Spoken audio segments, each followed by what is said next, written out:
Chaque jour, Charles et Carole vous présentent la leçon de l'école du sabbat.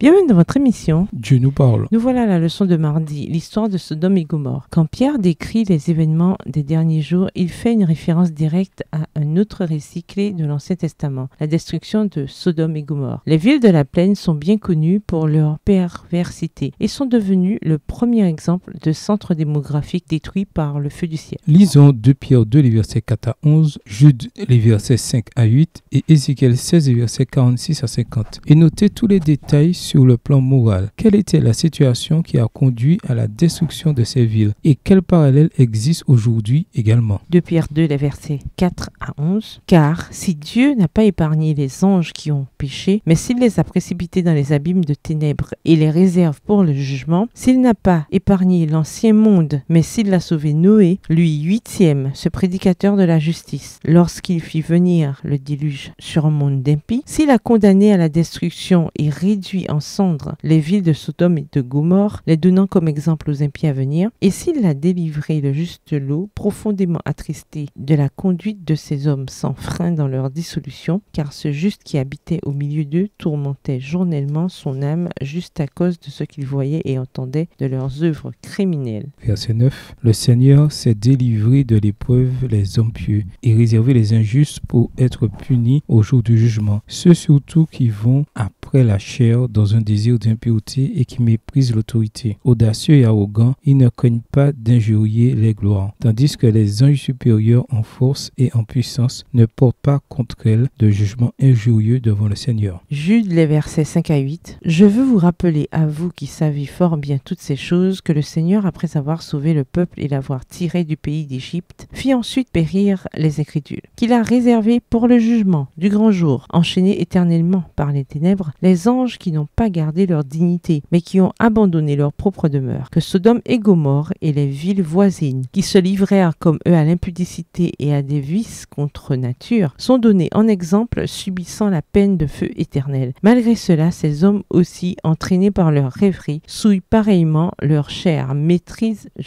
souillent pareillement leur chair, méprisent l'autorité et injurient les gloires. Ézéchiel 16, versets 46 à 50. Ta grande sœur qui demeure à ta gauche, c'est Samarie avec ses filles, et ta petite sœur qui demeure à ta droite, c'est Sodome avec ses filles. Tu n'as pas seulement marché dans leurs voies, commis les mêmes abominations, c'était trop peu. Tu as été plus corrompu qu'elle dans toutes tes voies. Je suis vivant, dit le Seigneur, l'Éternel. Sodome, ta sœur et ses filles n'ont pas fait ce que vous avez fait, toi et tes filles. Voici quel a été le crime de Sodome, ta sœur. Elle avait de l'orgueil, elle vivait dans l'abondance et dans une insouciante sécurité. Et elle ne soutenait pas la main du malheureux et de l'indigent. Elles sont devenues hautaines et elles ont commis des abominations devant moi. Je les ai fait disparaître quand j'ai vu cela. L'avertissement proposé aux populations de cette planète en ces derniers jours par le biais du récit de Sodome et Gomorrhe est clair. Les méchants finiront par être détruits par le feu comme le décrit Apocalypse 20. Le péché est extrêmement trompeur car il nous empêche de voir l'état de notre propre cœur et il voile nos transgressions sous un vernis d'auto-approbation, tandis que les méchancetés des autres nous crèvent les yeux. Dieu parlait de l'amour dont il avait comblé sa nation et dans le même chapitre il les avertit également qu'elle est devenue plus pervertie que Sodome, même si elle n'a pas commis exactement les mêmes péchés. Ézéchiel 16, verset 47.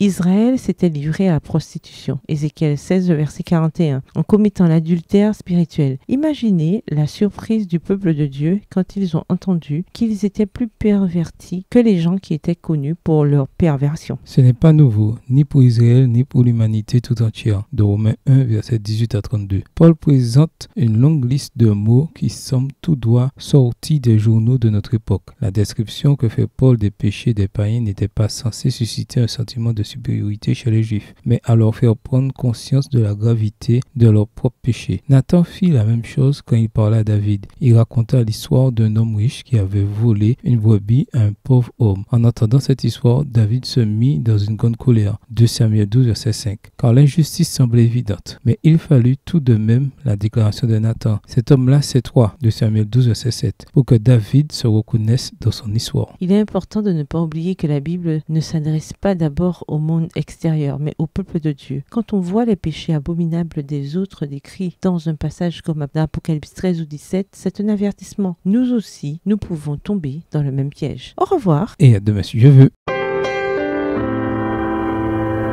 Dieu nous parle. Chaque jour, Charles et Carole vous présentent la leçon de l'école du sabbat.